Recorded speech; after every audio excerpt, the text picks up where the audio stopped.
उत्तर प्रदेश में चुनाव के लगातार चरण चल रहे हैं और उत्तर प्रदेश से एक बार सांसद, एक बार विधायक और मध्य प्रदेश की पूर्व मुख्यमंत्री उमा जी हमारे साथ हैं। उमा जी, उत्तर प्रदेश में प्रचार करके आई हैं, तो क्या लग रहा है इस बार बीजेपी कितना कुछ बेहतर कर पाएगी? क्योंकि लग रहा है कि सपा और बीजेपी की लगातार फाइट है एक साथ। हम पहले से ज्यादा सीटों से जीतेंगे। उसका कारण यह है कि हमने जो बातें कही थी वो लगभग करके दिखाई। हमने एक साफ सुथरी सरकार देने का वायदा किया था। उस हिसाब से ऐसी राजनीतिक शुचिता कल्याण सिंह जी की सरकार के बाद देखने को मिली है योगी जी में। इसी प्रकार से अपराध और भ्रष्टाचार पर अपराध पर जो नियंत्रण हुआ, उस सब के कारण लोगों ने एक सुकून की जिंदगी जी। तो इसलिए वही आधार पर्याप्त है कि हम दोबारा लौटेंगे। एक बात हम लोग जो वहां घूमे हैं, बार बार देखा है कि जो महिला सुरक्षा है वो भी शहरी लोगों को तो अपील कर रही है, मगर गांव में वो मुद्दा गायब है।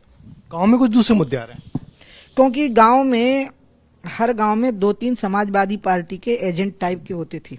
उनका काम था मकान, दुकान और खेतों पर कब्जा करना। तो वहां वो इशू बड़ा हो गया है।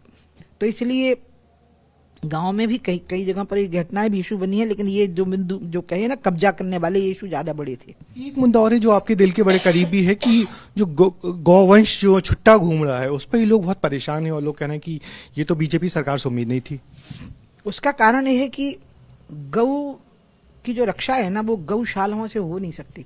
देखिए, बच्चों के अनाथालय हो सकते हैं, महिलाओं के कल्याण आश्रम हो सकते हैं, क्योंकि वो लाखों में संख्या है।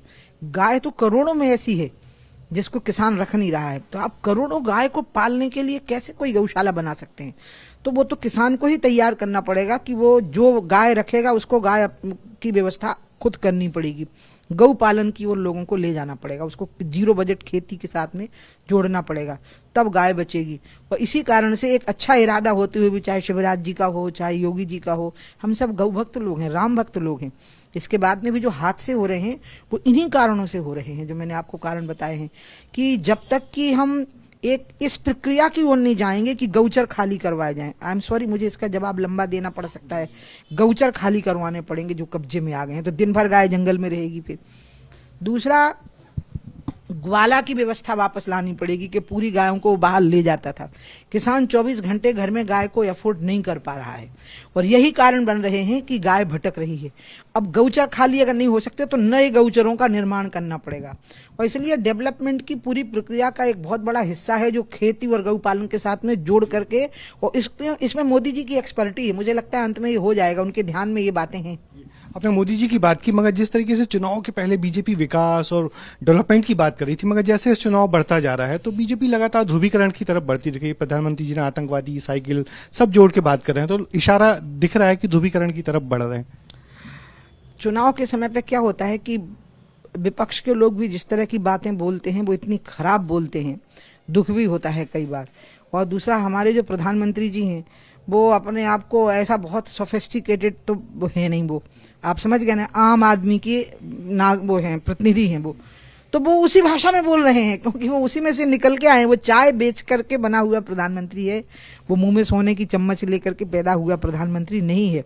तो वो आम आदमी की भाषा में ही चुनाव में बोल रहे हैं। उन लोगों को लग रहा है कि प्रधानमंत्री को थोड़ी तो मर्यादा रखनी चाहिए। मुझे लगता है कि मोदी जी एक मर्यादावान व्यक्ति हैं। ये विश्व स्तर पे मान्यता है उनकी। मोदी जी के जैसा ट्रम्प कहते थे मुझे बनना है, मोदी जी के जैसा ये यहाँ के प्रधानमंत्री कहते थे इंग्लैंड के हमें बनना है। तो अगर वो एक अच्छे और मर्यादावान व्यक्ति ना होते, डिसेंट व्यक्ति ना होते, तो कई देशों के राष्ट्राध्यक्ष या प्रधानमंत्री ये ना कहते कि हमें इनके जैसा बनना है। मगर आपने तो ये तो साफ हो गया कि अगला लोकसभा का चुनाव है, आप लड़ेंगी। और मगर एक चीज जो मध्य प्रदेश की जनता बार बार आपसे जानना चाहती है कि आप, ऐसा लगता है कि शराबबंदी या नशाबंदी की बात एक कदम कह के 2 कदम पीछे हट जाती हैं? क्योंकि कोरोना ओमिक्रॉन आते हैं वो आप लोगों को भूल जाते हैं। अभी जो भयानक ओमिक्रॉन आया उसमें मैं शराबबंदी के लिए सड़क, मुझे बताओ मैं क्या करती, लोग ही घरों में बंद थे।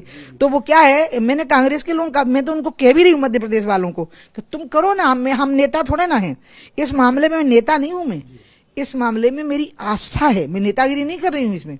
आपको लग रहा है कि मध्य प्रदेश शराबबंदी, जहां लग रहा है कि शराबबंदी हमारे गांव में हो जानी चाहिए, वो अपने गांव में प्रयत्न करे। जैसे शिवराज जी ने कहा ना कि मेरे गांव जैत में मुझे शराब नहीं पीने देना किसी को। सारे कांग्रेस के नेता घोषणा करें, ये सारे विधायक घोषणा करें। पहले तो कांग्रेस यही घोषणा करें कि हम नहीं पिएंगे। तो आप माने कह रहे हैं कि कांग्रेस शराब पीते हैं? नहीं, मैं ये नहीं कहूंगी, क्योंकि शराब कौन पीता है और कौन नहीं पीता है, इसमें मुझे लगता है कि राजनीति से परे मामला है ये पूरा। भ्रष्टाचार, अपराध और शराब, ये तीन चीजें ऐसी हैं कि इसमें बड़ा विश्व बंधुत्व रहता है।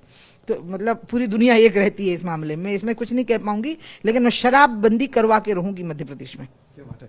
ये थी मध्य प्रदेश की पूर्व मुख्यमंत्री उमा भारती, जिनका कहना है कि इस बार उत्तर प्रदेश में बीजेपी पिछली सीटों से ज्यादा सीट लेके आएगी। और मध्य प्रदेश की जहां तक बात है, मध्य प्रदेश में उमा जी ने साफ कहा है कि शराबबंदी करवा के रहेंगी। कैमरामैन होमेन देशमुख के साथ ब्रजेश राजपूत, एबीपी न्यूज, भोपाल।